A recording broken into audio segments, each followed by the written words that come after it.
I know Nate invited you to this, but you've been weren't able to make it for one reason or another. But they recently, this year was the 15th anniversary of the release of the Gurren Lagann movies. Ah, okay. You went? Yeah, I saw both. Did you go with Drew?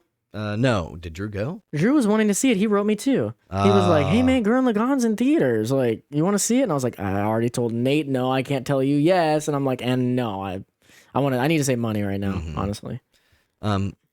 So the first movie, I don't know. Have you ever seen either of the movies?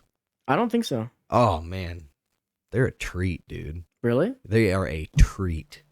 Like if you're like a long time fan, and if it's your favorite anime, like it's mine, both movies just really hit you hard in the feels. You saw both Yeah. in one day, or how does No, it they work? were so they had them the first week. They had Childhood's End, which was the first movie, and that's literally just a retelling of the first all the way up until spoilers, Like for- episode 10, something like that. It goes up till right before the final fight with the Spiral King. Spiral King. Yes, It doesn't show the Spiral King fight. the second movie begins with that, but they breeze over it. That's a great fight. though. They show it, but they kind of breeze through it because what they do for the rest of the movie after, like the way because the first movie is more or less beat for beat and like just clip straight out the show. It's only like the last 20-30 minutes that. So you remember how in the first movie or the show they fight each of the four generals one by one. Well, after Kamina falls, he goes, he finds Nia, and all of it happens. But then instead of them fighting all the generals one up by one, they all attack at once. Okay. And they have this giant battle with all of them, and it's actually pretty sick. Dang, now I'm kind of wishing I would have seen it. Now, but it ends more or less the same. Mm-hmm. Like they both end the exact same way the shows end. Like the story is still the same, more or less. Now the second movie, it's called The Lights in the Skies Are Stars, and it starts off again more or less beat for beat. They're trimming down a lot of that. I went and saw it with my wife, and every time me and Nate saw Rocio in the second movie, we were just like, "Oh, I hate you, Rocio." And by the end of it, she was like, "Well, I liked him. He was fine." I was like, Had she seen Gurren Lagann? I forced her to watch it in like a week a few years ago, but Oh. she remembers like none of it. Oh, okay. So, but she's like, "I kind of liked Rocio. He was cool." And I was like, "Yeah, in the show, he's way worse." He sucks in the show. And she was like, "Well, what do you mean?" And I was like, well. And I was like, "Well, here you got like 10 minutes of him being a jerk. In the show, you get like 5 or 6 episodes of him being a jerk, and it sucks." He comes around though, right? Eventually, yes, and you learn that he hates that he's hated. Like when he has to put Simone in jail, he actually goes and has a breakdown over it because he's like, "I cannot believe I just had to put my dearest, closest, oldest friend and do that," but he had to save face for the people. Right. He felt it was what he had to do for the people. Yeah, I remember. But he's stupid, and Rosie sucks. So, yeah. but anyway, they, again, more or less, they get the moon, the Mugans attack, all that. But at the end, only one of the main people die. Like, how in the fight, like, every one of the characters die in the anime? They all die? In I the anime. remember... Like, Keaton. Are we spoiling? Yeah. I remember Keaton died. But then Kid, Iraq, Jorgen Ballenbo. Oh, yeah. They all die. Okay. All of, like, the main ones. The Buzzcut Yeah, guy. okay. Mm-hmm. This one, only Keaton dies. Keaton can't catch a break. I mean, he was... I feel awesome. I feel like he was the important death. Yes, the rest of them. Now, the reason it's awesome is because, and I'm going to spoil, Okay. but it's the exact same plot story. Mm. So when they do all the galaxy-sized Gurren Lagann, that doesn't happen just at first. It's not just the galaxy. Every single one of them get their mech as a super galaxy. So Yoko gets a super galaxy tank that has like a body coming out of it that's her. Oh my god. And then Nia gets her own really cool mech, and Jorgen Ballenbo have their twin mech that's super galaxy sized. It's really sick. I missed out. There's a super galaxy sized Lagann. I missed out, man. If you ever get the chance to see them like on Blu-ray or You Netflix, don't think it whatever. needs to be theater? No, you can enjoy it great. The theater was awesome. I'm sure It was really Were there a lot cool. of people there, or about probably a third. I'm happy to hear that, because Gurren Lagann's an old anime, and I didn't see it advertised that much. So this was happening. It was weird though, because of Nate's schedule. You know, so they had him 2 days. They played each week. They played it Tuesday and Wednesday each week. And Tuesday we went, or for the first movie we went on Wednesday. And it played in English.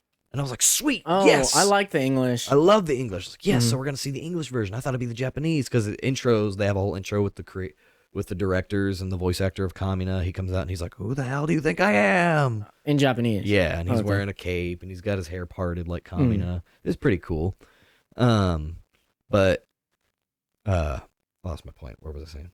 But the second one... but then it was English. But the second one we saw on Tuesday, and that was the Japanese version. So it was really like jarring. And for the first 20 minutes, I was kind of in a not bad mood, but I was like annoyed. How is the Japanese? I've never seen Gurren. And it's great. It's one of the few that I actually could swap back and forth on. Kind of like Fairy Tail for me. I can swap back and forth on that dub. I can swap back and forth on Naruto. I can't do it on One Piece. No, I used to say that I could for One Piece. I can't anymore. I used to say that too. But now, after watching the Japanese for so long, when I go back, I'm like, this ain't right. It's everybody's fine. No offense. I just don't like Colleen Clinkenbeard as Luffy. I don't either. I just don't think she has it. But I don't know anybody else that could do it. Yeah. Is the thing. And I do love, going back to Gurren. Yes. I love the dub. It's one of the few shows where I'm like, dub is great. Yes. I think it's on every like good dub list. And honestly, to me, there's a lot of reasons for that, but one of the biggest is Yuri Lowenthal. He is unbelievable as Simon. I still I'll die on the hill saying he should have been Eren Yeager. I will also die on that. I'm sorry, Bryce.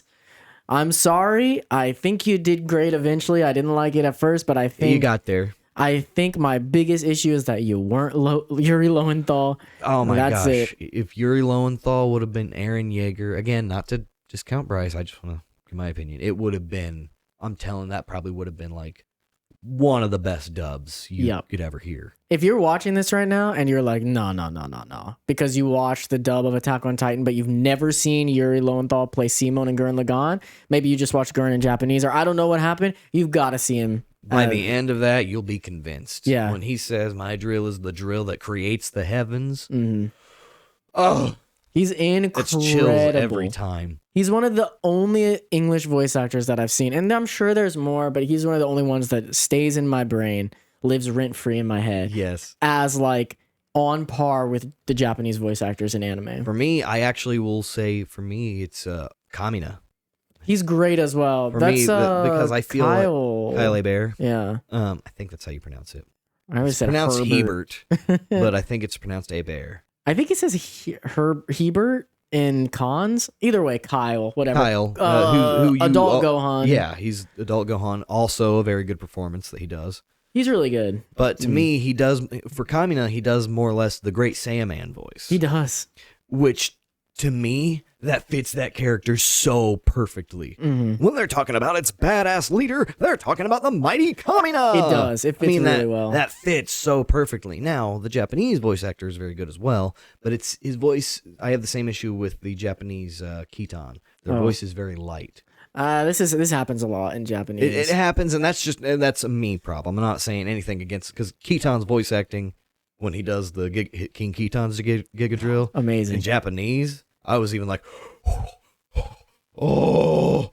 Now, I want to mention something super quick before we move off of this topic. Yeah. About Gurren Lagann. I have been saddened recently because over the last year, I keep seeing people share little clips of Gurren Lagann, and all the comments are like, on Instagram, and all the comments are like, how have I never heard of this? Look, this underrated anime. What? I keep seeing people share it as an underrated, unknown anime. And I'm like, but I mean, I'm happy that like the Gen Z, I guess, is finding it. Yes. But I'm like, where have you been? This was the anime at one point. This isn't one of those shows where I'm like, oh yeah, we're old and it disappeared. It's like Gurren has, I feel like, always maintained its rank as one of the best. I mean, you still see it at cons all over the place. Yeah. The fact that I've seen so many people saying it's underrated, unknown anime, I'm like, it is perfectly rated. The only thing I can think is people, they tend to not show tons of clips of the very end of the anime. Right. It tends to be a lot of just like Lagann and Kamina, because people want to see Kamina. Yeah. Whatnot. Well, sorry, you're not going to get a lot of him. Yeah, I don't know. I thought it was interesting to see. Like, but yeah, that's awesome. That it does floor me. Like, what do you mean you've never heard of Tengen Toppa Gurren Lagann? Yeah. I mean, yeah. I know I'm getting older and everything, but it's like... That just makes me think that means they've probably never heard of Code Geass either. Probably. And that's an even bigger shame, in my opinion. As much as I love Gurren Lagann, I think Code Geass has a bit more of a wider appeal. I agree, but I think Gurren Lagann's the easier show to watch. Oh, for sure. It's fast-paced, things move quick, it's much shorter. I still stand by that, even though Code Geass, I think, is one of my favorite shows ever. The first half of the first season is really boring. There's so much padding in that show. But you can tell, but once you get to the end of season 1 and then into season 2, oh, God, yeah, it's so good. I need to rewatch it. I haven't watched it in years. And that's only, when I say the first half, that's like 13 episodes that are slow. The rest of the show after that, once you get into like... Well, and episode 1's good. So we can exclude that. Yeah. So then the next 11. The episode you'll be done with, that'll make or break you, will be the cat episode. I totally agree. That'll be the episode that makes or breaks you. If you can make it through and past the cat episode of Code Geass, you're set. Okay. But that's all I have to say about Gurren Lagann. Watch the anime. It's very short, 27 episodes. And then 26. One's a recap episode. Oh, that's true. And it's weird. They've changed episode 5, so I don't know if you're going to find the original episode 5 or the re-edit of it. Really? Yeah. I'll explain it later. Okay, yeah. We need to move on. Tell me about it later. But they and then go and watch the movies. They're both dubbed or in Japanese, whichever you prefer. Excellent.